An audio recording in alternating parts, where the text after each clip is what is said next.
Menteri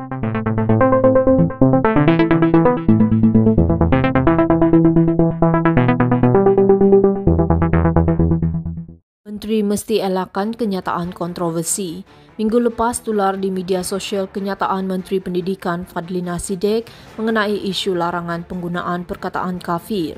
Penulis bukanlah menyokong parti PKR, tetapi bagi penulis, fakta adalah fakta. Apa yang penulis nyatakan hanyalah berdasarkan kepada fakta dan bukan untuk mempertahankan kenyataan yang dibuat Fadlina. Sebagai Menteri, Fadlina patut berhati-hati dalam membuat kenyataan. Ini adalah kerana kenyataan yang keluar dari mulut seorang menteri akan dianggap sebagai dasar rasmi kepada kerajaan yang memerintah. Apabila keluar kenyataan mengharamkan penggunaan perkataan kafir di rumah dari seorang menteri pendidikan, maka ia akan dianggap sebagai dasar Kementerian Pendidikan. Penulis menonton berulang kali klip video pendek yang sudah diedit yang terdapat di media sosial. Kesimpulan yang boleh diambil adalah maksud Fadlina larangan penggunaan perkataan kafir adalah dalam bentuk menghina orang yang bukan Islam. Dan ianya bukan larangan secara umum ke atas penggunaan perkataan tersebut. Perbezaan antara penggunaan perkataan kafir dalam bentuk sebutan dan panggilan, ada perbezaan antara panggilan dengan sebutan dalam penggunaan perkataan kafir.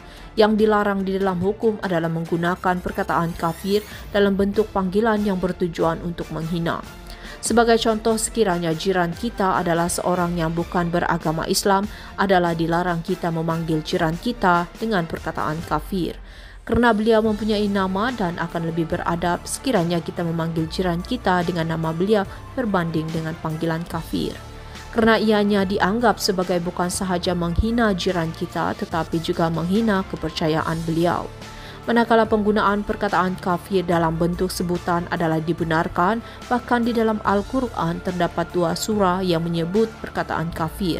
Sebagai contoh, ketika berceramah, kita merujuk kepada orang yang bukan Islam itu sebagai orang kafir yang ditolak akidah mereka.